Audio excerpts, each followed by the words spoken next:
In the realm of military history, certain narratives often remain concealed beneath the weight of grand historical events. Such is the case with Japanese tanks, an often misunderstood aspect of World War II.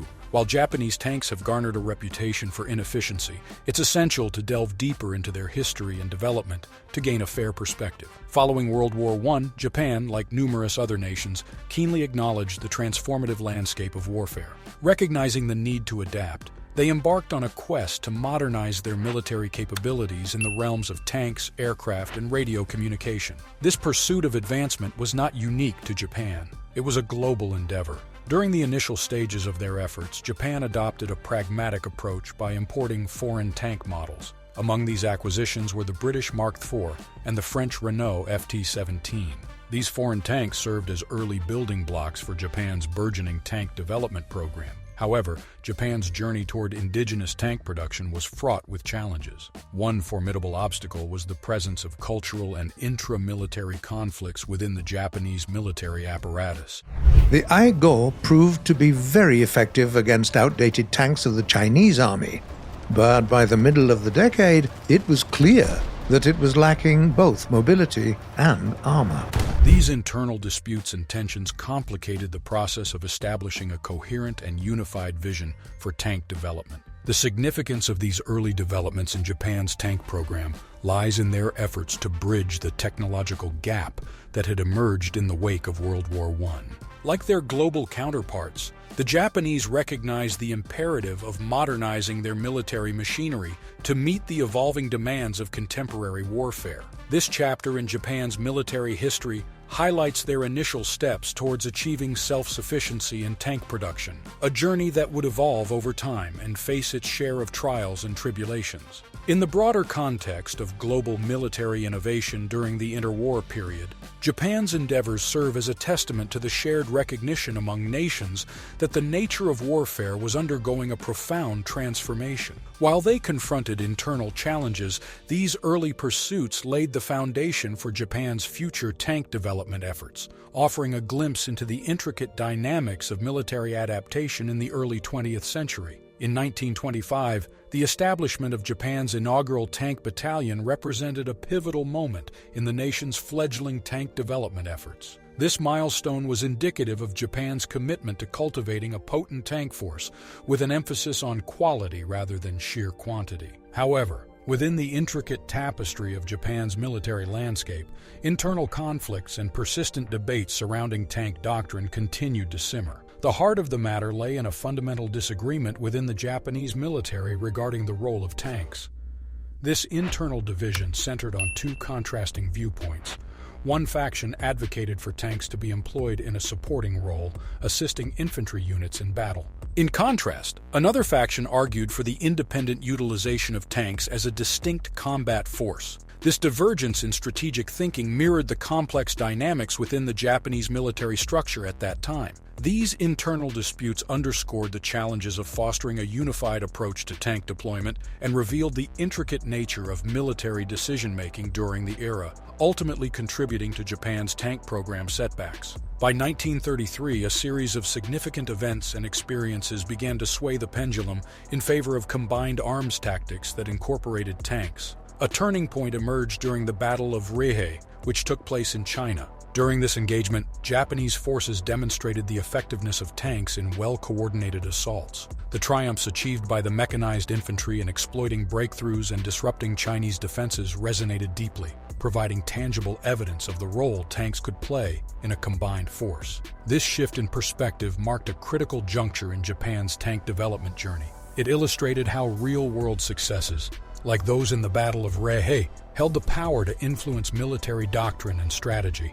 As Japan grappled with the evolving dynamics of warfare, these experiences played a vital role in shaping the nation's approach to the utilization of tanks in future conflicts.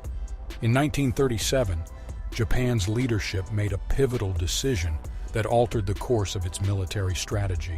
Resources were redirected away from tank production, and a newfound emphasis was placed on infantry-centered strategies. This strategic shift proved to be a detriment, particularly when confronted by Chinese forces armed with effective anti-tank defenses. Japan's journey in the realm of tank development during the late 1930s was marked by a significant shift in their military mindset. It wasn't until this period that they began to truly understand the pivotal role of combined arms warfare. This newfound awareness was heavily influenced by the evolving military landscape in Europe and the experiences of the Soviet Union. However, this epiphany came at a time when the momentum in the production and development of tanks had been irretrievably lost. The pivotal moment for Japan's tank development strategy came when they realized the importance of combined arms warfare. This was a profound shift in their military doctrine, as they had previously favored more infantry-centric strategies. Their inspiration came from observing the changing dynamics of warfare in Europe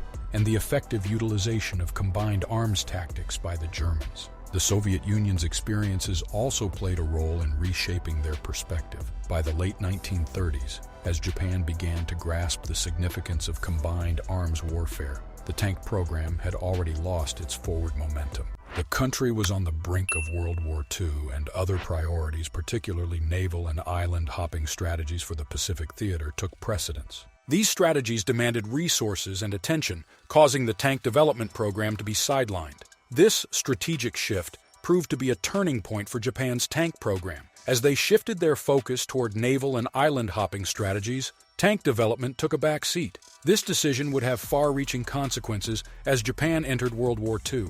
The consequence of this shift in priorities became evident when Japanese tanks finally saw action during the war. Despite a few attempts to upgrade existing tank models, Japanese tanks were, by this point, outdated compared to their adversaries, particularly the American M4 Sherman. When they encountered these more advanced tanks, Japanese armor was outmatched in terms of firepower, armor, and mobility. Japanese tanks, which had initially shown promise in design, now faced obsolescence on the battlefield. Their ineffectiveness during the war created a misconception that Japan lacked the capability to design and produce competent tanks. This reputation would persist in historical narratives and discussions of World War II. However, it is essential to emphasize that the root of Japan's tank program woes was not their inability to design capable tanks. Rather, it was their sluggish adaptation to changing circumstances and their delayed recognition of the value of tanks in combined arms warfare. In the 1930s, Japan had indeed developed tank designs with potential, but these capabilities were not fully realized due to the military's reluctance to embrace modern combined arms tactics. In conclusion, Japan's experience with tank development and deployment during World War II serves as a reminder of the critical importance of adapting swiftly to evolving dynamics in warfare. Their delayed recognition of combined arms warfare, coupled with the shift in strategic priorities, led to the perception of Japanese tanks as subpar.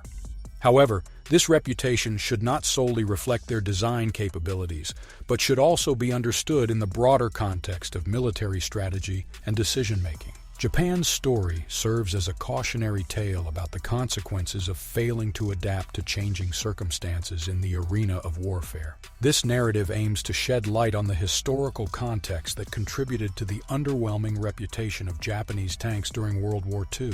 It is crucial to consider the broader perspective to understand the challenges and complexities faced by Japan in this aspect of warfare. If you found this historical exploration intriguing, please consider subscribing to our channel for more in-depth insights into lesser-known aspects of history. Your support enables us to continue unraveling fascinating stories from the past. Thank you for joining us on this journey, and don't forget to subscribe for more captivating narratives in the future.